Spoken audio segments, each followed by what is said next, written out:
మిత్రులందరికీ నమస్కారం. ముందుగా శాసన మండలి ఎన్నికల్లో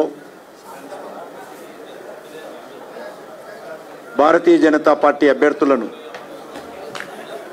ఆశీర్వదించి హక్కున చేర్చుకొని అఖండ విజయాన్ని కట్టబెట్టినటువంటి తెలంగాణ సమాజానికి, ఉపాధ్యాయులకు, ఉద్యోగస్తులకు, విద్యావంతులకు, పట్టభద్రులకు, మేధావులకు, తెలంగాణ ప్రజలకు మరొకసారి తెలంగాణ భారతీయ జనతా పార్టీ తరఫున హృదయపూర్వకమైనటువంటి శుభాకాంక్షలు తెలియజేసుకుంటున్నాం. ఈ యొక్క ఫలితాలు తెలంగాణ ఉపాధ్యాయులకు, తెలంగాణ సమాజానికి అంకితం చేస్తూ ఉన్నాం. భారతీయ జనతా పార్టీ కార్యకర్తలు గ్రామ స్థాయిలో ఎంతో కష్టపడి అంకిత భావంతో పనిచేశారు కాబట్టే, తెలంగాణ సమాజము ఆదరించింది కాబట్టే ఈరోజు గొప్ప ఫలితాలను ఈ యొక్క శాసన మండలి ఎన్నికల్లో మరి చేకూరడం జరిగింది. భారతీయ జనతా పార్టీ సంబంధించినంత వరకు 2 స్థానాలు ఏకకాలంలో రావడము, అందులో తెలంగాణలో ఉన్నటువంటి 3 ఉపాధ్యాయ సంఘాలకు సంబంధించినటువంటి ఎన్నికలు ఉంటే టీచర్స్ కాన్స్టిట్యున్సీ, అందులో బీజేపీ గతంలో 1 సీటు, ఇప్పుడు 1 సీటు సంపాదించడం జరిగింది. పట్టభద్రులకు సంబంధించినటువంటి కాన్స్టిట్యున్సీ నుంచి కూడా ఈరోజు భారతీయ జనతా పార్టీ విజయం చేకూర్చడం జరిగింది. మనకందరికీ తెలుసు, గత పార్లమెంట్ ఎన్నికల్లో తెలంగాణ ప్రజలు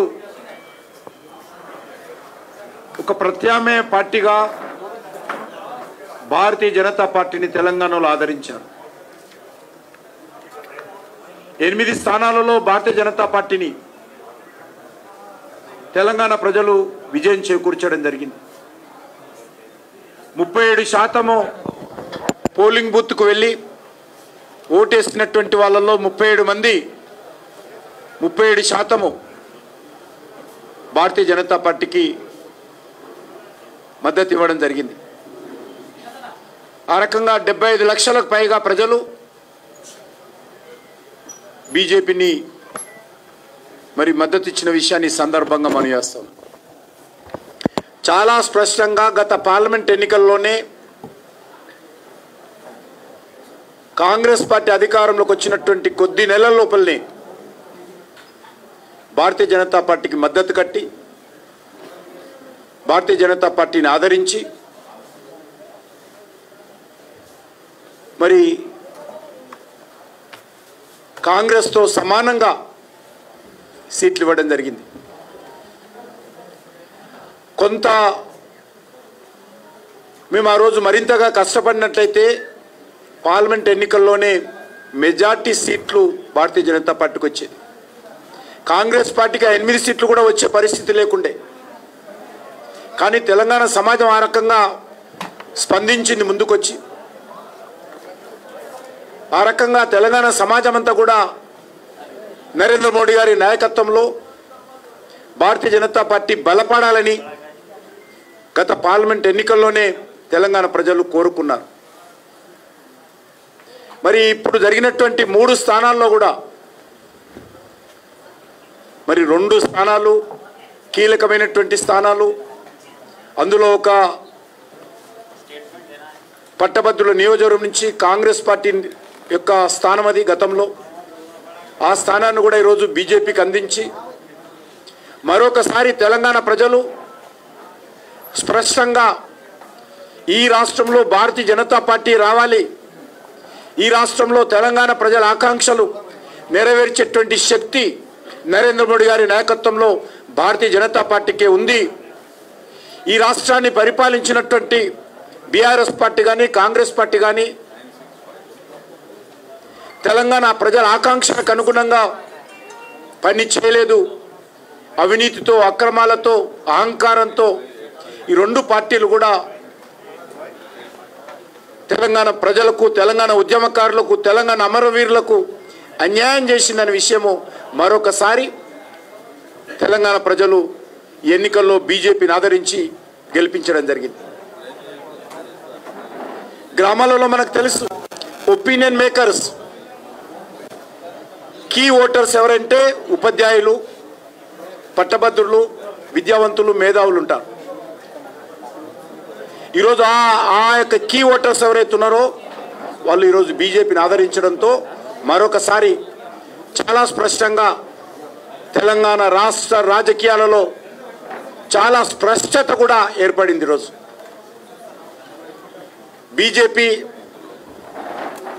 బాధ్యత కూడా పెరిగింది. కాంగ్రెస్ పార్టీ ప్రభుత్వం అధికారంలోకి వచ్చిన తర్వాత ఏ రకంగా ప్రజలకు ఇచ్చినటువంటి హామీలలో అమలులో వైఫల్యం చెందిందో, మోసం చేసిందో, వితండవాదం చేస్తుందో, తప్పుడు ఆరోపణలు చేస్తూ ఉందో, బురదలేటువంటి ప్రయత్నం చేస్తూ ఉందో, తప్పించుకునేటువంటి ప్రయత్నం చేస్తూ ఉందో మనం చూస్తూ ఉన్నాం. ఈ ఎన్నికల్లో కూడా ముఖ్యమంత్రి రేవంత్ రెడ్డి గారు 3 బహిరంగ సభల్లో మాట్లాడుతూ భారతీయ జనతా పార్టీ మీద అనేక రకాల తప్పుడు ఆరోపణలు చేశారు. అయినప్పటికీ కూడా ప్రజలు ముఖ్యమంత్రి మాటలను, ముఖ్యమంత్రి చేసినటువంటి ఆరోపణలను పట్టించుకోలేదు. ప్రజలకు చాలా స్పష్టంగా ఉన్నారు. ముఖ్యమంత్రి గారు గత శాసనసభ ఎన్నికలకు ముందు అనేక మాటలు చెప్పారు. ప్రతిపక్షంలో ఉన్నప్పుడు అనేక రకాల హామీలు ఇచ్చాడు. అధికారంలోకి వచ్చి 14 నెలల తర్వాత ఈ హామీలు అమలు చేయకుండా ఎదురుదాడి చేసేటువంటి ప్రయత్నం చేస్తూ ఉన్నాడు. ఆయనకు ఇచ్చింది ప్రజలకు కాంగ్రెస్ పార్టీ, ఆయన నాయకుడు రాహుల్ గాంధీ ఇచ్చినటువంటి హామీలు అమలు చేయకుండా పూర్తిగా వైఫల్యం చెంది ఈరోజు బీజేపీ మీద ఆరోపణలు చేసేటువంటి ప్రయత్నం చేస్తూ ఉన్నాడు. కానీ ప్రజాస్వామ్యంలో ప్రజల తీర్పు ఏదైతున్నదో చాలా స్పష్టంగా ఈరోజు తెలంగాణలో మనకు కనిపిస్తూ ఉంది. మాది 10 ఏళ్ళు నేనే ముఖ్యమంత్రి ఉంటా, 10 ఏళ్ళు మాదే అధికారం ఉంటుందని ఏదైతే మాకు ఎదురు లేదు, తిరుగులేదని మాట్లాడుతున్నటువంటి కాంగ్రెస్ పార్టీకి ఈ ఎన్నికల్లో మరొకసారి కాంగ్రెస్ పార్టీ అధికారంలోకి వచ్చినటువంటి జరిగినటువంటి 2 ఎన్నికల్లో కూడా కర్రు కాచి వాత పెట్టారు కాంగ్రెస్ పార్టీకి. తప్పకుండా